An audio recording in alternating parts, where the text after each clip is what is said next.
नमस्कार दोस्तों, स्वागत है आपका स्टडी आईक्यू में। आज हम लोग एक बहुत ही इंटरेस्टिंग न्यूज के बारे में बात करने वाले हैं। भूकंप से जुड़ी हुई है। हाल ही में पालगढ़ महाराष्ट्र में हम लोगों ने देखा है कि मल्टीपल अर्थक्वेक्स हुआ है। आप मुझे बताइए कि आपने पालगढ़ के बारे में और क्या सुना है। कमेंट सेक्शन में बताइए कि why is Palgarh in famous for, it was in news in recent times. तो खबर यह आई है कि हाल ही में 8 earthquakes have hit Palghar region in Maharashtra in just 4 hours. तो हम लोग इसके बारे में एक बात करेंगे कि क्यों पालगढ़ में ही इतने ज्यादा अर्थक्वेक्स हो रहे हैं। क्या कोई और भी जगह है जहां पे ऐसा होता है? तो हम इसके ऊपर एक बात करेंगे।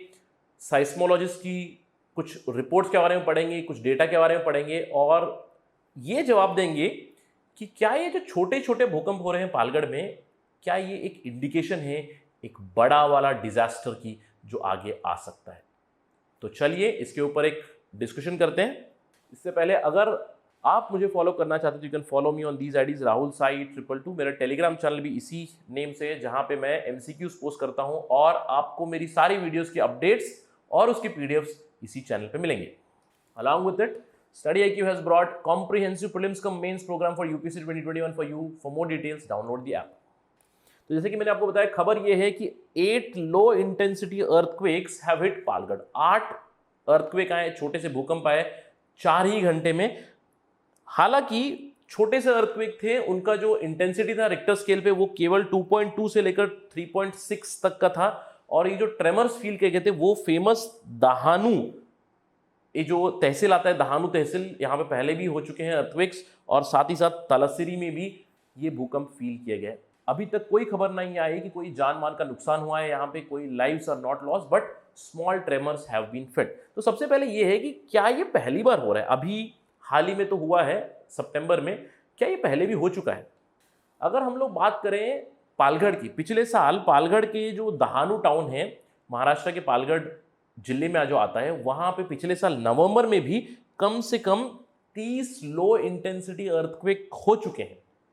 और जब ये 30 इंटेंसिटी अर्थक्वेक हुए थे तो इमीडिएट रेस्पॉन्स था डिस्ट्रिक्ट अथॉरिटीज का और एनडीआरएफ का, नेशनल डिजास्टर रेस्पॉन्स फोर्स का, कि वो इवैक्यूएट करे। और दहानू में कम से कम 10,000 जो निवासी है दहानू के, उनको इवैक्यूएट किया था, अपने घरों से निकाल के उनको टेंट में भेज दिया गया था टेम्पोरली, ताकि कोई नुकसान ना हो in terms of property, in terms of lives.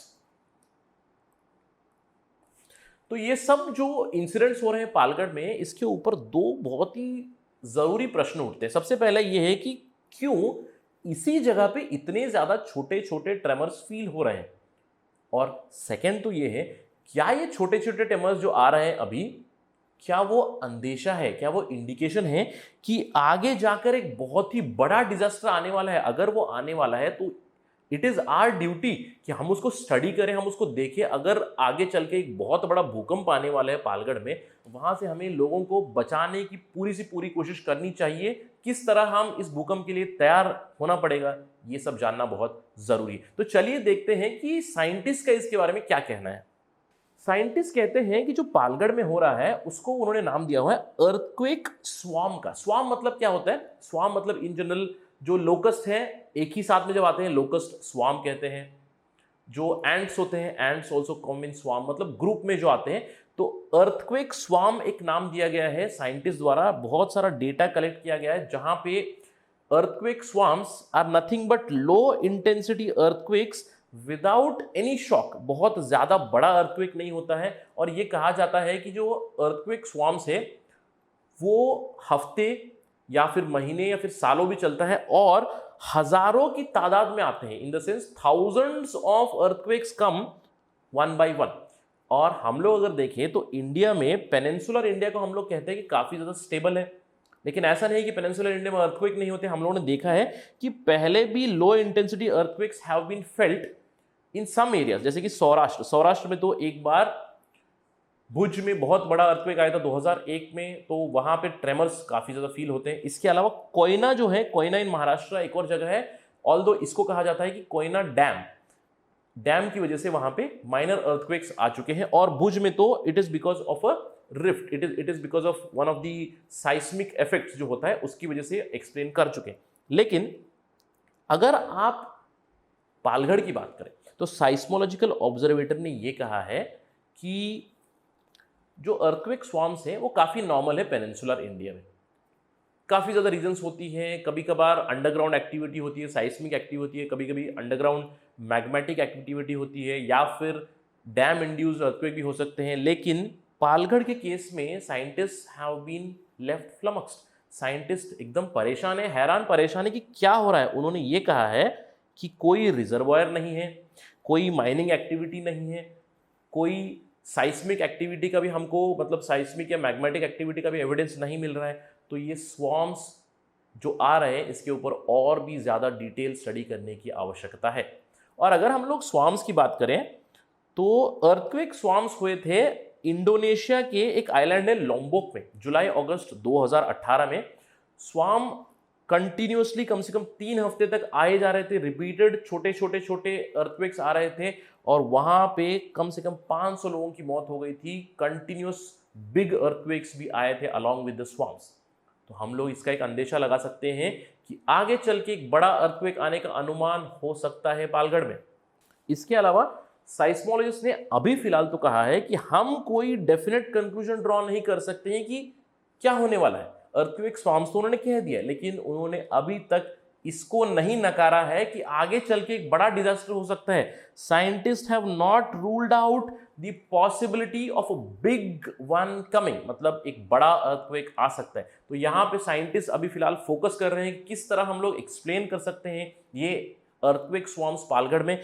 साइस्मिक activity के ऊपर स्टडी चल रही है, कंटिन्यूसली डेटा कलेक्ट किया जा रहा है, मैग्मेटिक एक्टिविटी को भी एक्सप्लोर किया जा रहा है कि अर्थ के अंडरग्राउंड अंडर जो मैग्मा है क्या यहाँ पे कोई वॉल्केनिक एक्टिविटी हो रही है etcetera under Palghar. It is also being explored.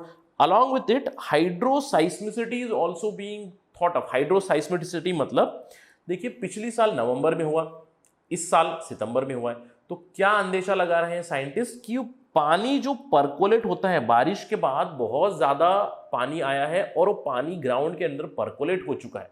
तो हम लोग जानते हैं सॉइल लिक्विफैक्शन कॉन्सेप्ट है जो हमको ज्योग्राफी में पढ़ा जाता है, ये सब चीज़ें हैं। तो हाइड्रोसाइस्मिसिटी इसकी वजह से तो नहीं हो रहा है कि पानी परकोलेट नीचे होकर ज़मीन की स्टेबिलिटी कम होकर, इसकी वजह से तो ट्रेमर्स नहीं हो रहे। इसके ऊपर भी स्टडी अभी कंटिन्यूसली जारी है, लेकिन अभी तक ये पुख्ता सबूत के साथ नहीं कह सकते हैं कि पालगढ़ में जो अर्थक्वेक हो रहे हैं उसका रीजन क्या है। It may be seismic activity, it may be magmatic activity, may be hydroseismicity even, although mining related earthquakes have been ruled out क्योंकि माइनिंग नहीं होती है। उसके अलावा dam related earthquakes have also been ruled out because there are no dams found in and around the region. तो इसीलिए इन दोनों को अभी तक रिजेक्ट कर दिया है। उसके अलावा बहुत सारी चीजें एक्सप्लोर हो रही है। तो हमें इस चीज के लिए तैयार रहना चाहिए आगे चलकर। तो सबसे बड़ा जो हमारे लिए एक लेसन मिलता है कि what should we do next. एक स्टडी कंडक्ट की गई है structural engineering division IIT Bombay की। वो कहते हैं कि अर्थक्वेक स्वार्म्स हो या छोटे छोटे अर्थक्वेक्स हो, उससे कच्चा होम्स जो होते हैं, कच्चा homes will have a huge impact. They are vulnerable to bigger earthquakes. और पालगढ़ में a third of buildings, 1/3 of the buildings they are hit by quakes are कच्चा and they would be very much vulnerable due to earthquake. तो इसके लिए हमको कैसे तैयार रहना चाहिए? सबसे पहली चीज़ है देखो एनडीआरएफ और एसडीआरएफ जो डिस्ट्रिक्ट अथॉरिटीज हैं इन सबको तैयार रहना चाहिए। हमारे जो डिजास्टर रेस्पॉन्स फोर्सेस है they have to be ready very very quickly. They have to come up with a community disaster management plan, क्योंकि जब तक कम्युनिटी तैयार नहीं रहेगी तब तक एनडीआरएफ भी कुछ नहीं कर सकता। तो कंटिन्यूसली ट्रेन करना चाहिए लोगों को कि किस तरह आप अर्थक्वेक में खुद को बचाएं, क्या होनी चाहिए आपकी स्टैंडर्ड ऑपरेटिंग प्रोसीजर्स। अगर आपको ट्रेमर फील हो जाए तो आपको खाली ग्राउंड में जाना है। अगर आप घर पे हो तो घर में किसी एक स्ट्रॉन्ग इक्विपमेंट या स्ट्रॉन्ग एरिया के अंडर में आपको छुप के बैठना है। तो इन सब चीज़ों को स्टैंडर्ड ऑपरेटिंग प्रोसीजर्स आपको बतानी है। इनफैक्ट वहाँ पे हर एक घर में एक फर्स्ट एड किट की ज़रूरत है। तो these are all the things for which we have to be ready. ऐसा नहीं है कि केवल भारत में अर्थक्वेक होते हैं। अगर आप देखो Japan is a land of disasters, और वो डेवलप्ड कंट्री क्यों है? उन्होंने काफी हद तक अर्थक्वेक और उसके इंपैक्ट को कंट्रोल किया हुआ, मिटिगेट किया हुआ। हम उनसे लेसन लर्न कर सकते हैं और पालगढ़ में उन चीजों को इंप्लीमेंट कर सकते हैं।